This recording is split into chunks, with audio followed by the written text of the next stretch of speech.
I'm Michael, aka Oscar Man, and in this video I'm going to discuss actors who were only nominated one time and ponder whether their performance was the best representation of their work.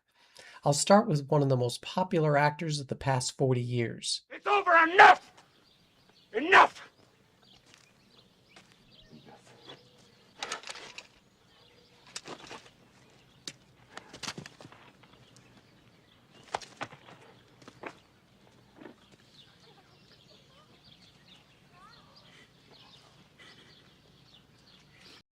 As Detective Captain John Book in 1985's Witness, Harrison Ford received his only career nomination to date.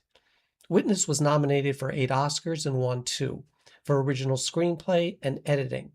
And Harrison Ford also earned BAFTA and Golden Globe nominations for his acclaimed performance. Hey, watch it, Frank. He's going to hit you with his Bible. Aw. You're making a mistake. Hey, hey.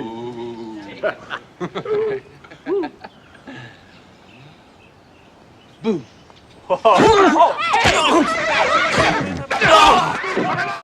Harrison Ford came to prominence in the early 1970s with roles in The Conversation, American Graffiti, and of course Star Wars.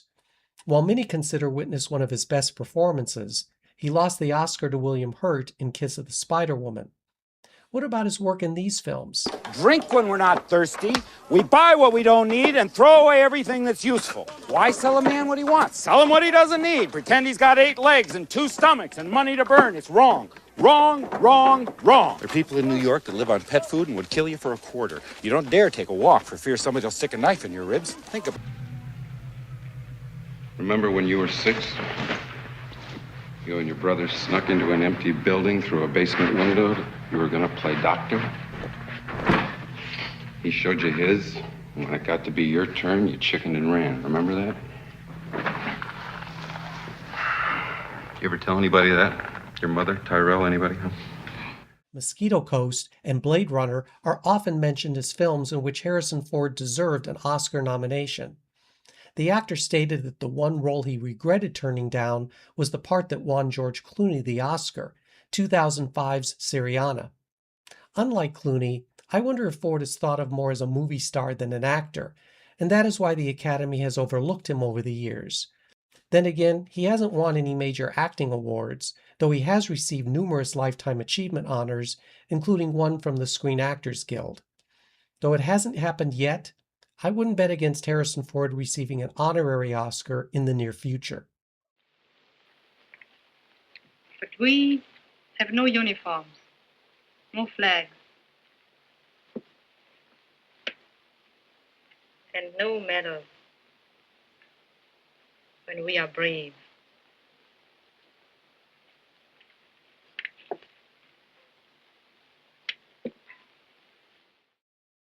Yep, it's true.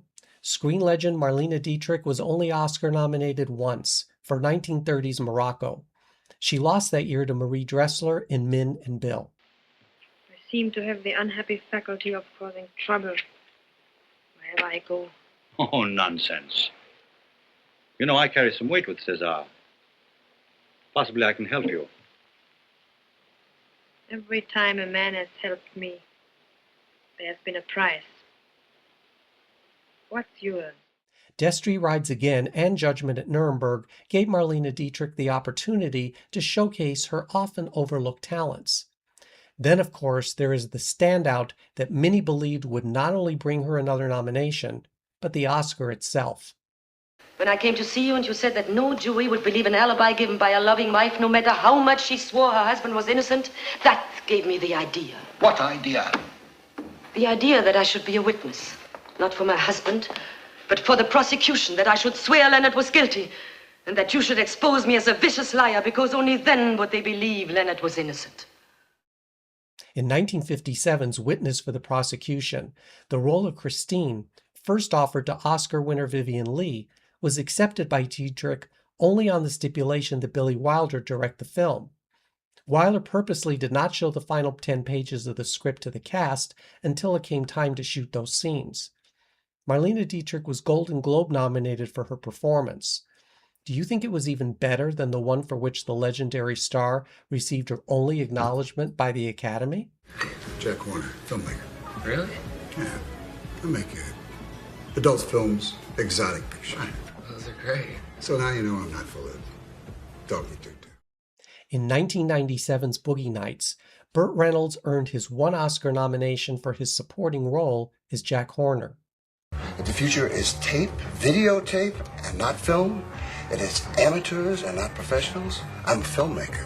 That's why I will never make a movie on videotape. Reynolds won a Golden Globe for this performance and was considered the frontrunner for the Oscar, which instead went to Robin Williams in Good Will Hunting. There was speculation that Burt Reynolds lost because he publicly disdained Boogie Nights before the film was released. However, he later denied that, calling the film extraordinary. Reynolds, who still holds the record as the world's #1 movie star for 5 straight years, was finally taken seriously as an actor in 1972's Deliverance. But I think his best chance at a nomination was 1979's Starting Over, which took advantage of Reynolds' comedic and dramatic skills. If you're gonna be angry, just do like this.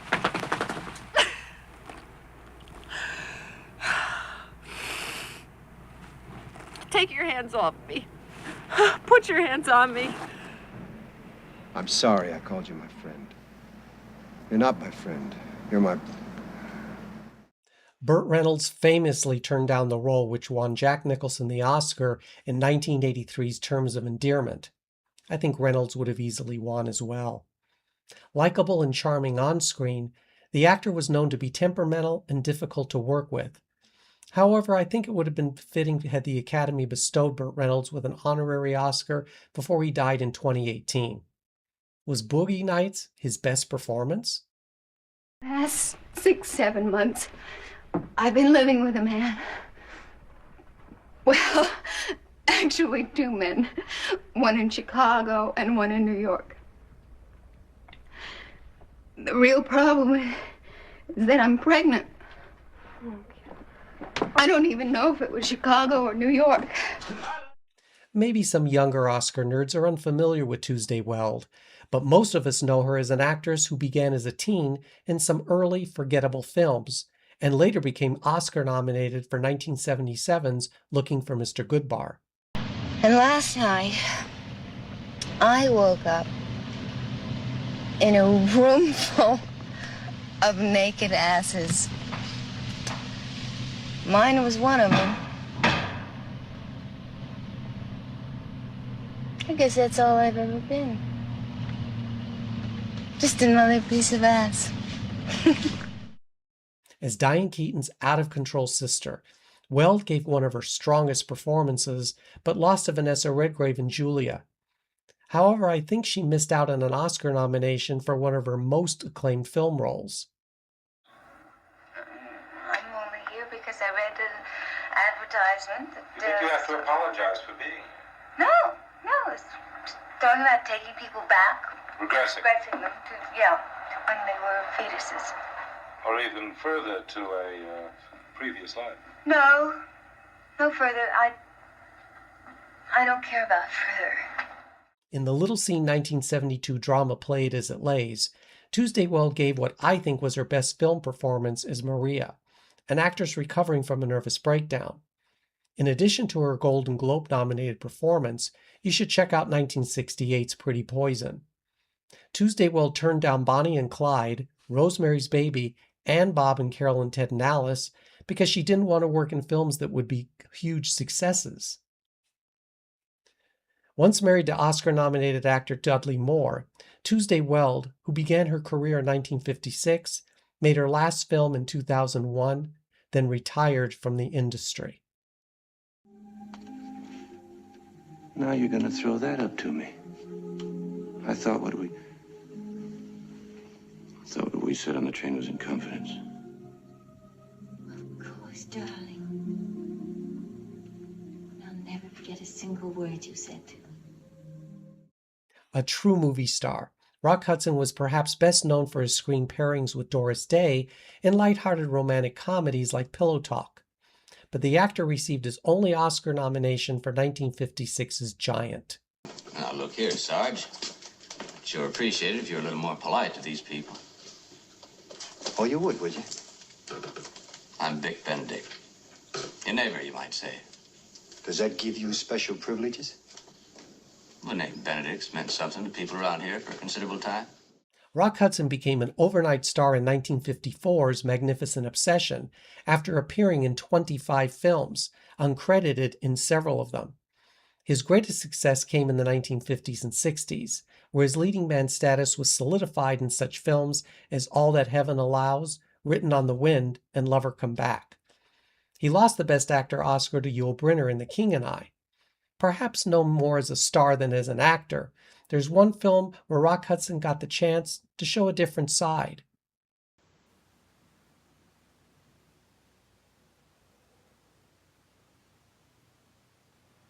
Easy does it. You'll be all right, son.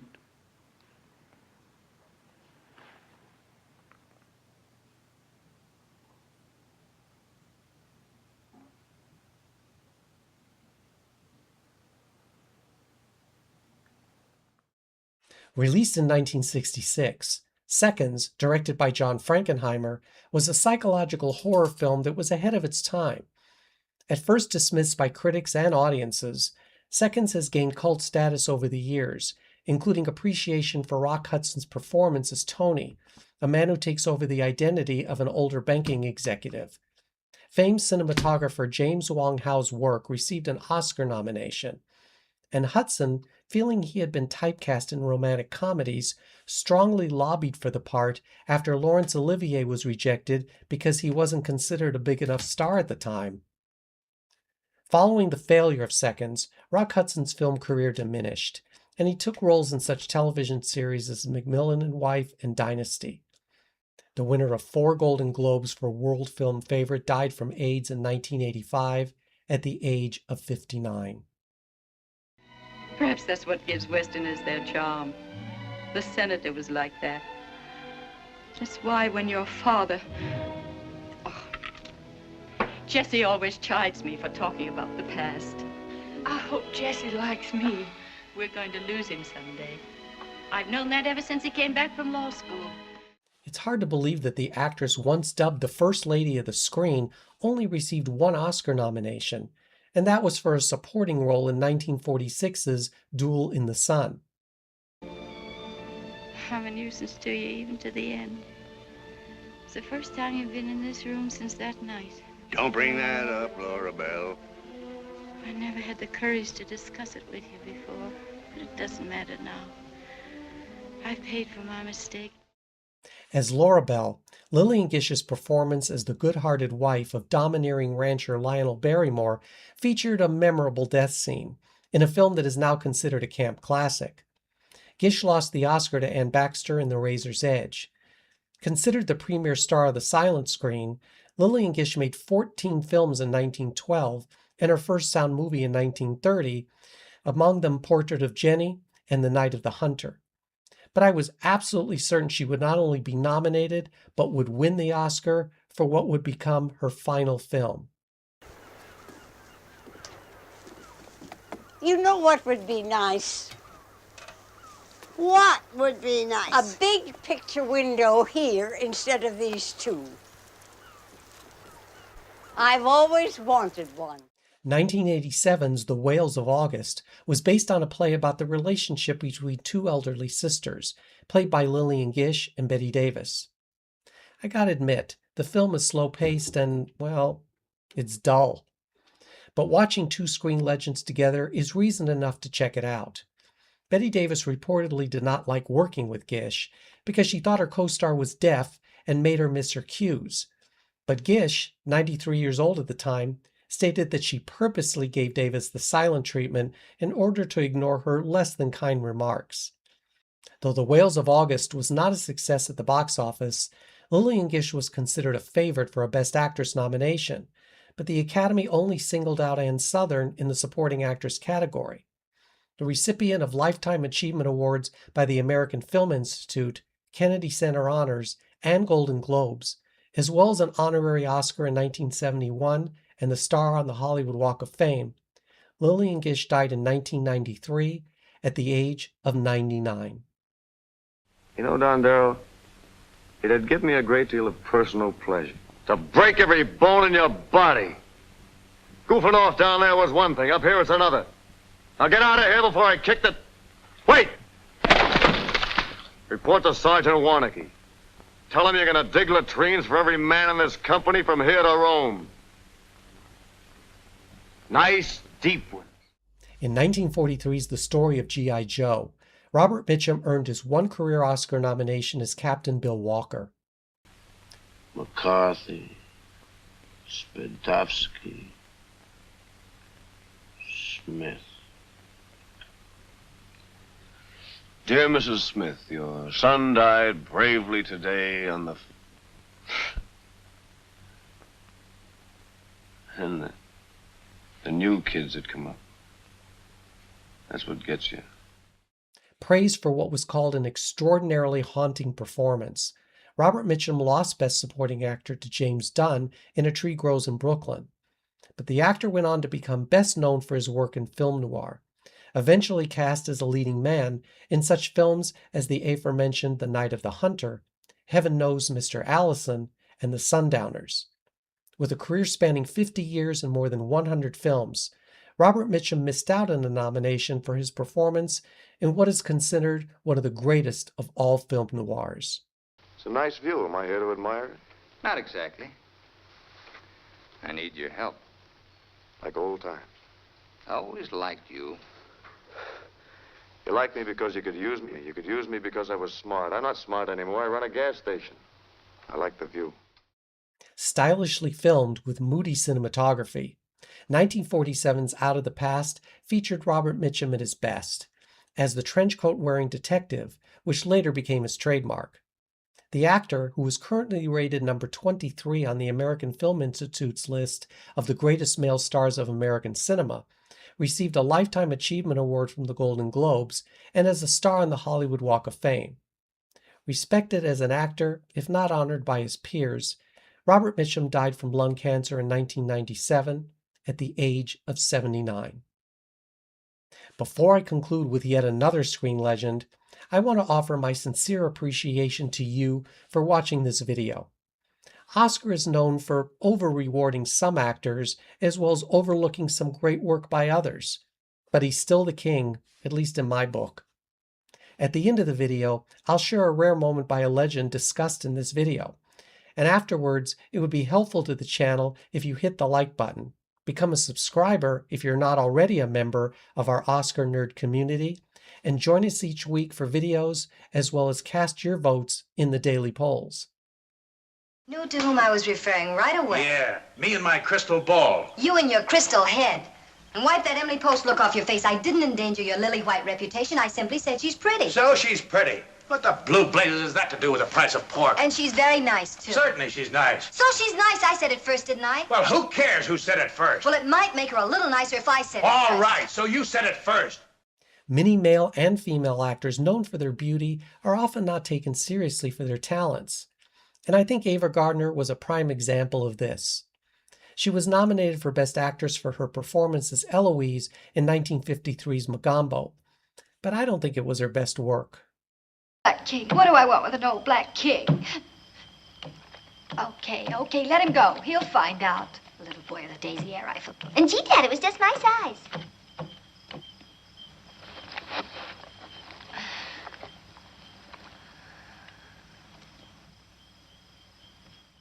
Ava Gardner lost to Audrey Hepburn in Roman Holiday, but the star who went uncredited in more than 20 films came into her own in the 1946 film The Killers. Even after becoming a leading lady, the self-effacing actress was afraid to eat in the MGM commissary because she felt inferior to the likes of Lana Turner and Greer Garson. Ava Gardner's star power continued with roles in One Touch of Venus, The Barefoot Contessa, and On the Beach.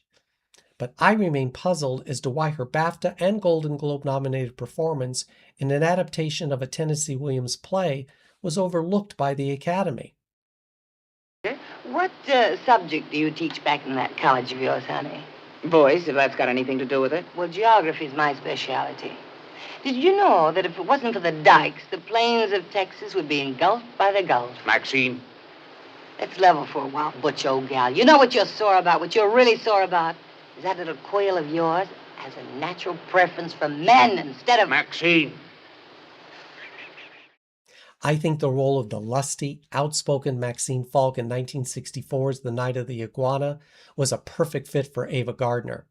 She seemed at her most comfortable here, no doubt playing the role much differently than originated by Bette Davis in the Broadway play. The film itself received mixed reviews, and only Grayson Hall received a nomination for her supporting role. But I think Ava Gardner could have replaced one of the nominees for lead actress of 1964. Her subsequent work in films was not really worthy of her, though it was reported that Gardner sought out the role of Mrs. Robinson in The Graduate. The actress, whom Elizabeth Taylor called the most beautiful woman in the world, went into seclusion after she retired from acting. Ava Gardner died in 1990 at the age of 67. Do you think these actors were Oscar nominated for their best performances? If not, which ones do you think were more deserving? As always, I look forward to your insights. And until we meet again, here is legendary Lillian Gish's humorous speculation on the survival of actors. I was told by an old actor called Lestina that God looks after us. He said, have you ever heard of a boat accident, a train accident, a plane, or any with a great group of actors on board? I haven't. There have been individual actors that have been killed. They have never in a group